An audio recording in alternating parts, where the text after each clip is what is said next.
Olá, alunos do oitavo ano, tudo bem com vocês? Estamos aí, mais uma semana com os Planos de Estudos Tutorados de Minas Gerais, os PETs. Agora o PET 2021. Essa semana, semana 3, e o PET 1 do oitavo ano. Se você ainda não é inscrito, por favor, se inscreva no canal, dê like nesse vídeo, curta, comente, compartilhe. Tem vídeo novo todo domingo e também alguns dias aí tem live jogando aí Age of Empires, Minecraft, entre outros jogos aí. Se você não viu, tem o vídeo da semana 1 e da semana 2 que eu vou colocar na playlist aí que vai aparecer no final do vídeo, beleza? Então, pegue seu caderno e vamos juntos fazer as atividades dessa semana. Pessoal, essa semana a gente vai falar um pouco da escravidão no Brasil. Então a gente tem, esse infográfico aí com algumas informações. Primeiro aí, ó, lógica mercantilista, montagem do sistema colonial inserido na lógica mercantilista, tornou a escravidão uma atividade muito rentável. Então, pessoal, a escravidão era muito rentável para aqueles que traficavam os escravos, né? Por isso que ela vai perdurar muito tempo, porque eles ganhavam muito dinheiro com a escravidão, com o aprisionamento e venda das pessoas. Com a expansão europeia na América, os próprios nativos passaram a ser escravizados. A gente vai ter também, a escravidão dos índios. A gente vai ver que essa escravidão vai ser no início da colonização aqui no Brasil e que depois essa mão de obra, vai ser substituída pela escravidão dos africanos, principalmente porque a igreja vai proibir a escravidão dos índios. Navios negreiros, lucros gigantescos, fundamental para relações comerciais internacionais, sobretudo entre Brasil, Caribe, 13 colônias, África e Europa. Então, os navios negreiros eram os navios que traziam aí os escravos, também chamados de tumbeiros. Por quê? Vem de tumba, tamanho número de pessoas que morriam nessa travessia. As consequências. Grande parte da população nativa foi dizimada, milhões de pessoas foram retiradas de suas terras natais e levadas para a América, onde perdiam seus nomes, sua cultura, sua identidade e se tornavam um mero produto à venda. Então é a violência que era a escravidão, Então as pessoas eram retiradas aí das suas casas, das suas vidas e trazidas aqui para a América. Resistência à escravidão, fugas, formação de quilombos, a revolta contra escravocratas, a manutenção de sua identidade cultural, originais, o enriquecimento e a compra de alforria. Então os escravos eles lutavam pela sua liberdade, Existiam várias formas de luta, tanto lutas como fugas, existiam também lutas que às vezes a gente não consegue enxergar. A própria luta de manter a sua cultura é uma forma de resistência, mas depois a gente vai comentar mais sobre isso, beleza? Pessoal, na número 1 está falando o seguinte, olha só. Os portugueses transportavam 500 nativos numa caravela, enquanto os holandeses não embarcavam mais do que 300 num navio grande.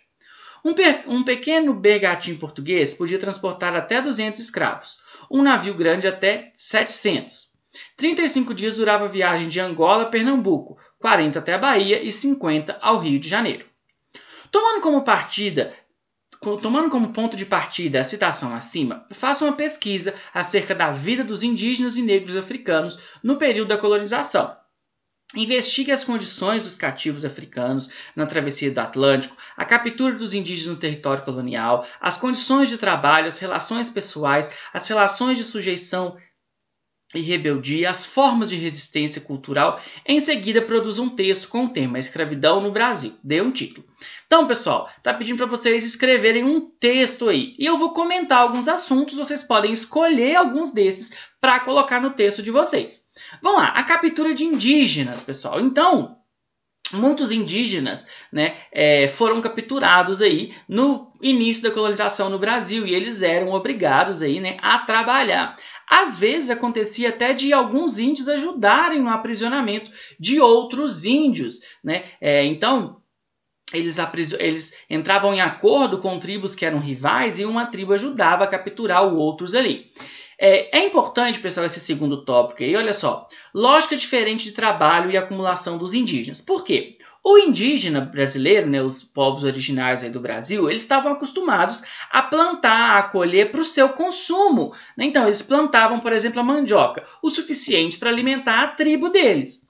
Já os portugueses, eles queriam que os indígenas trabalhassem para o acúmulo de riquezas, ou seja, produzir muito. E muitas vezes os indígenas não entendiam essa lógica. Para que eu vou querer plantar tanto se eu não vou precisar tanto para comer? Então, muitas vezes eles se recusavam a trabalhar, eles fugiam do trabalho, e isso fez com que muitas vezes os índios ganhassem fama de preguiçosos. Mas isso é um erro, né? Não tinha nada disso. É porque os índios não entendiam para que plantar tanto, para que os portugueses precisavam de tantas riquezas, né? A escravidão indígena, como eu falei, vai ser utilizada no início da colonização, né?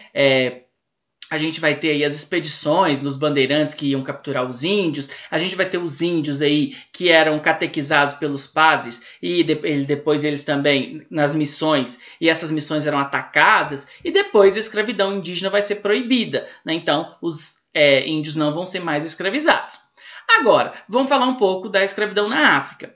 Pessoal, as pessoas eram capturadas na África, algumas vezes pelos próprios africanos, então os africanos eram pagos para ir para o interior do continente, capturar as pessoas e levar elas para os portos aí onde elas eram, né, vendidas, ok? Esse transporte deles de lá para cá era feito nos navios negreiros. Nos navios negreiros a situação era muito difícil, porque eles eram todos amontoados, na maioria das vezes todos nus, nos porões dos navios. Então eram centenas de pessoas ali, não tinha alimentação digna para todo mundo, né? Muitos morriam de fome. Às vezes, se acabasse a comida, ou se eles percebessem que a comida que eles tinham guardado não daria para a viagem toda, eles jogavam as pessoas no mar. Então, assim, era uma violência muito grande. E aí a gente chama atenção para esse outro tópico também, que é a violência da escravidão. Primeiro, a escravidão é uma violência muito grande porque você transforma a pessoa em uma coisa. Então ela é uma coisa que você pode vender, que você pode jogar fora, que você pode fazer o quê? O que você quiser. Então isso é uma violência muito grande. Além disso, a pessoa é retirada do lugar que ela vive, ela nunca mais vai ver uma pessoa um parente, uma pessoa que ela gosta, ela nunca mais vai poder ver o lugar que ela nasceu. Então isso é uma violência muito grande. E eles eram trazidos, né, para aqui, para a América, e eles eram obrigados a trabalhar em condições aí muito difíceis, ok? Falar um pouco também sobre a resistência. Como eu falei para vocês, existem diversas formas de resistência, né? Muita gente só lembra aí das fugas, né? Os escravos fugiam e formavam os quilombos, mas não era só isso como forma de resistência. A gente tem suicídio, né? Então muitas vezes eles entravam num estado de depressão tão grande, eles acabavam se matando. Existiam mães que matavam os próprios filhos, porque ela pensava, esse filho que eu vou ter vai ser escravo a vida inteira. Tinha uma forma de resistência também, era continuar com a sua língua, com a sua cultura.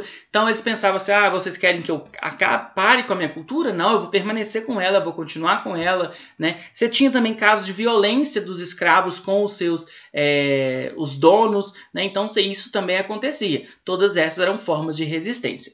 Beleza? Então escolha aí um desses temas que eu passei para vocês, que eu expliquei, e escreva aí sobre isso. Beleza? Bom, pessoal, então é isso. Boa semana, bons estudos e não se esqueça de se inscrever no canal, dar like nesse vídeo, curtir, comentar, compartilhar com todos que você conhece aí. As referências que eu utilizei. Muito obrigado e até a próxima. Valeu!